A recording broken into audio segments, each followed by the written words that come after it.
I know we ended up putting out the disclaimer the last time, but again, we're going to go ahead and put down the disclaimer.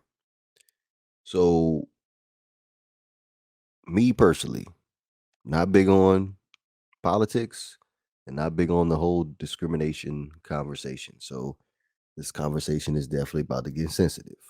Well, it's a possibility it could get sensitive. But former Arizona Cardinals head coach Steve Wilks and former NFL assistant coach Ray Horton, who are both black, are joining the Brian Flores class action suit filed against the NFL, alleging racial discrimination in hiring practices. Like when I saw this, I really wanted to go into a deep dive as far as the Steve Wilks situation in particular because I felt like that one was probably the most intriguing one considering the fact that he lasted 1 year with the Arizona Cardinals, and then there was this whole thing about him being fired after 1 season. The whole Josh Rosen situation, which if we being a 100 with each other, I'm a Josh Rosen fan. I root for Josh Rosen, not because of his play on the field, but due to his unfortunate circumstances with the Arizona Cardinals and then carrying on to the Miami Dolphins. But before we not even gonna go, we not even gonna save Steve Wilks for last. We're gonna save Steve Wilks for last. We're gonna go ahead and start with the Ray Horton complaint, right? So Horton alleges the Titans conducted a sham interview with him back in 2016 when the team already decided to hire Mike Mularkey. Now, I remember back in 2016, well, the year prior, Mike Mularkey took over as the interim head coach for the Tennessee Titans, and then he ended up he ended up getting that promotion into being the Tennessee Titans head coach in 2016. Now, I believe he lasted 2 seasons with the Tennessee Titans, ended up going back to back seasons of 9 and 7. I believe that was their first winning season in quite some time, and I believe the second season, 2017, he ended up making the playoffs. So, um, a fairly decent um, run with the Tennessee Titans for Mike Mularkey. But anyway, getting back to Ray Horton. Okay, so the Titans basically put out a sham interview for Ray Horton, considering the fact that they already made their decision of who they wanted to be the head coach for the Tennessee Titans, which that was going to be Mike Mularkey. That was a pre-made decision with the hire. Now, also in his statement, he he puts out the complaint about a 2020 podcast interview in which Mike Mularkey said he regretted the process that led to him becoming the Tennessee Titans head coach. And I quote, I allowed myself at one point when I was in Tennessee to get caught up in something I regret, and I still regret it. But the ownership there, Amy Adams Strunk and her family, came in and told me I was going to be the head coach in 2016 before they went through the Rooney Rule. And so I sat there knowing I was the head coach in 2016 as they went through this fake hiring process, knowing, knowing a lot of the coaches they were interviewing, knowing how much they prepared to go through those interviews, knowing that everything they could do, and they had no chance to get that job. So also in the statement, Horton said he was basically devastated and humiliated with the whole situation. Now, with this whole Ray Horton situation, I'm sure like Tennessee Titans fans could go back and think about that in particular, about how they didn't even want Mike Willarkey as their head coach. Um, considering the results that they gotten from his time as being the interim head coach after they fired Ken Wisenhunt. He's gotta hey, I think the proof is in the pudding already. With the interview for Mike Malarkey, I'm pretty sure Ray Horton has a pretty valid case. And the fact that there's a lot of coaches coming out now. We already have what? I believe this is coach number 3 now? 3? Because we have the Hugh Jackson situation, and I'm actually waiting for well, I guess Lovey Smith really can't do anything at this point. But let's go ahead and move on to Steve Wilks. And this is the one that I really want people to put the microscope on because again, like Josh Rosen's career, I believe, got derailed due to this unprofessionalism with the Arizona Cardinals. And obviously Steve Wilks's head coaching career got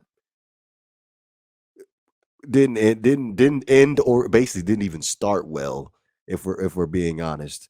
But let's go ahead and go over the Steve Wilks. So Steve Wilks alleged he was hired as a bridge quarterback by the Arizona Cardinals in 2018 and was unfairly and discriminatorily fired after one season with the Arizona Cardinals.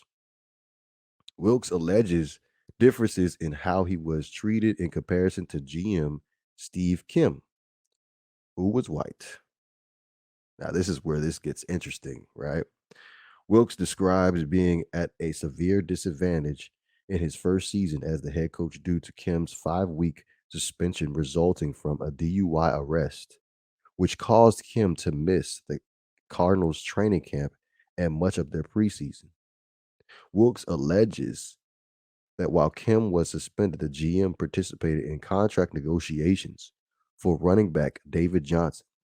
In addition, Wilkes said in the complaint that he preferred the Cardinals trade up to select Josh Allen in 2018 in the 2018 NFL draft, while Kim preferred to select Josh Rosen. Now, I'm gonna go ahead and just stop this right here real quick. I could understand. I could understand Steve Wilks wanted to trade up to get Josh Allen. Like when you looked at Josh Allen back in 2018, like the raw talent, has all the raw talent in the world, has a big arm, has the mobility, is able to throw from multiple arm angles. Like Josh Allen could do it all. And unfortunately, for the Arizona Cardinals situation, they ended up going in the direction of Josh Rosen due to Steve Kim. So let's move on. Okay. So I want to say the record after the 2018 season, the Steve Wilkes' record was what 3-13 after one season with the Arizona Cardinals. So after that, Kim got a 4-year contract extension 1 month after the season was over, and the Arizona Cardinals proceeded hiring Cliff Kingsbury as the next head coach for the Arizona Cardinals, who then went in 2019 5-10-1 in his first season. So Cliff Kingsbury had 2 more wins. Will tech 2 more wins in his debut. Excuse me, in his first year with the Arizona Cardinals. 2 more wins. So I'm like, this is why I feel like this is like very, very interesting because not just the head coach is affected by this whole situation. Like, yeah, players affected by this situation. And again, is this like, come on now? Kim had a DUI, got suspended, and still got a contract extension when the dysfunction and it felt like there was a big power struggle between Kim and Wilks as far as the decisions that needed to be made within the Arizona Cardinals organization. And I'm assuming, considering the fact that the general manager is a lot closer to the the owner, obviously the owner decided to side with the general manager. Clearly, clearly, I that- I'm just so glad this allegation came out. I really am, because I felt like there was something going on with the Arizona Cardinals back in 2000 after the 2018 season, where after 1 year, because they were bad. The Arizona Cardinals were really bad. I believe they was almost last in almost every single offensive category, if I'm not mistaken. So also updated today, excuse me, Brian Flores added a memo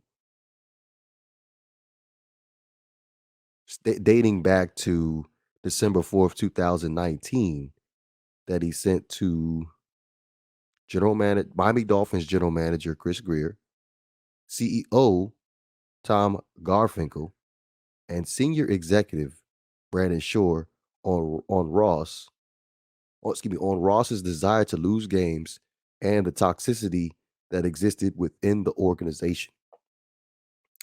So there you go. You got the evidence right there. And for those that are a little bit behind, so when Brian Flores filed the suit earlier on this year, he had the allegations out where Stephen Ross wanted Brian Flores to lose games, which tried to bribe him into paying him, I believe it was $100,000 per loss in 2019, along with the possible tampering after the 2019 season, where he wanted to recruit, excuse me, Stephen Ross wanted Brian Flores to recruit Tom Brady to the Miami Dolphins. Flores got the proof. Flores had the proof, and I'm not gonna lie, I did have my doubts about Flores. I really did, but there you go. If that at this point, because I have yet to hear from Chris Greer about anything that had to do with the lawsuit with Brian Flores. So if this does go to trial, then we're going to have to hear from Tom Garfinkel, the CEO, and the senior executive, Brandon Shore. So there's definitely going to be some consequences for the Miami Dolphins for sure, due to this, due to this development. I'm I'm interested to see moving forward what other minority coaches decide to come out and want to voice their story. Nah, for debate. Nah, for debate. We don't care what you said. Nah, for debate. Nah, for debate. Nah, for debate. We ain't hearing what you say. Nah, for debate. Fire!